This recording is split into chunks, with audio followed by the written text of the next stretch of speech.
ایک بہت بڑے اللہ کے ولی ہیں حضرت منصور بن عمار رحمۃ اللہ تعالی علیہ۔ ایک بار وہ کہیں جلوہ فرما تھے اور ایک آقا نے اپنے غلام کو کسی کام سے بھیجا تھا۔ غلام جب گزرا حضرت منصور بن عمار کی محفل کے قریب سے تو وہاں انہوں نے دیکھا کہ وہ بزرگ بیان کر رہے ہیں اور ساتھ کوئی غریب شخص موجود ہے، تو آپ نے فرمایا کہ جو اس غریب کو 4 درہم صدقہ دے دے میں اسے 4 دعائیں دوں گا۔ گزرنے والا غلام تھا، غریب تھا، مگر اس کے پاس صرف 4 ہی درہم تھے، مگر اس نے دیکھا کہ اللہ کے ولی کی دعائیں مل رہی ہیں۔ پچھلے زمانے کے لوگوں کے لیے آخرت کی کتنی اہمیت تھی، اللہ والوں کی دعاؤں کی کتنی اہمیت تھی۔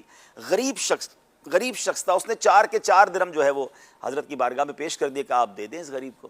کہ آپ بتاؤ کون سی 4 دعائیں تمہارے لیے کروں۔ اچھا، اب بھی بڑا کمال کا معاملہ ہے کہ اگر وہ غلام ہماری طرح آج کے دور کا ہوتا تو شاید وہ گاڑی مانگتا، بنگلہ مانگتا، بینک بیلنس مانگتا۔ پہلی دعا جو انہوں نے حضرت منصور سے کروائی کہ حضور آپ دعا کر دیں کہ جو ہے وہ میرے یہ جو 4 درہم دیے ہیں اللہ مجھے اس کا اچھا بدل عطا فرما دے۔ آپ نے اس کے لیے دعا کر دی کہ اچھا اب آپ یہ دعا کر دیں کہ مجھے آزادی مل جائے، میں غلام ہوں تو میں آزادی چاہتا ہوں، تو وہ بھی دعا کر دی۔ اب تیسری دعا کیا کرنی ہے؟ تو کہا حضور دعا کر دیں کہ اللہ مجھے اور میرے آقا کو توبہ کی توفیق نصیب کر دے۔ خوبصورت بات دیکھیں کہ آقا کی بھی فکر کر رہے ہیں کہ میرے آقا کے لیے توبہ کی دعا کر دیں، دعا کر دی۔ چوتھی دعا کیا کرنی کا؟ دعا کر دیں کہ اللہ ہم سب کی مغفرت فرما دے۔ تو حضرت نے دعا کی کہ اللہ میری، آپ تمہارے آقا کی اور تمہاری اور اس مجمع میں جتنے لوگ ہیں سب کی مغفرت فرمائے۔ اب یہ 4 دعائیں لے کر وہ غلام جو تھا وہ جب اپنے آقا کے پاس پہنچا تو آقا نے کہا اتنی دیر کیوں لگ گئی، اتنا ڈیلے کیوں کر دیا؟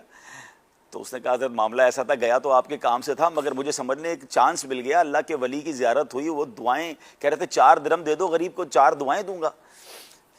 تو کہتے ہیں اچھا، اب آقا بھی دیکھیں وہ ناراض نہیں ہو رہے کہ تم کن چکروں میں پڑ گئے ہو۔ آج کل اگر کوئی ہمارا بچہ جو ہے یا ہمارا کوئی چھوٹا بھائی جو ہے یا ہمارا کوئی ملازم ہی کوئی اچھا کام کرے، ٹھیک ہے اس کی ایک شرعی پوری ڈیٹیل ہے کہ کون ملازمت کے دوران کون سے کام کر سکتے ہیں کون سے نہیں کر سکتے، لیکن انکریج کرنے کی بجائے فرض نمازوں سے روک رہے ہوتے ہیں، فرض نمازوں پہ ڈانٹ رہے ہوتے ہیں، نیکی کی طرف بچہ جائے تو اس کو روک رہے ہوتے ہیں۔ وہ آقا بھی کہتا ہے اچھا بتاؤ جلدی سے کیا دعائیں کروائیں؟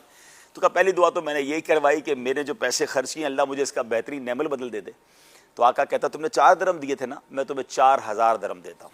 یعنی رائٹ اوے وہ دعا قبول ہو گئی۔ کہتا اچھا دوسری دعا کیا کروائی؟ کہا دوسری دعا یہ کی کہ اللہ مجھے آزادی دے دے۔ کہا ٹھیک ہے میں نے تمہیں آزاد بھی کر دیا، دوسری دعا بھی قبول ہو گئی۔ کہا تیسری دعا کیا کروائی تھی؟ کہ تیسری دعا یہ کروائی تھی اللہ مجھے بھی توبہ کی توفیق دے، میرے آقا کو بھی توبہ کی توفیق دے۔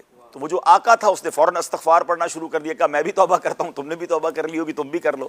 یعنی تینوں دعائیں اسی وقت قبول ہو گئیں۔ کہ چوتھی کیا دعا کرائی تھی؟ کہ چوتھی دعا یہ کرائی تھی کہ اللہ میری بھی بخشش کر دے، آپ کی بھی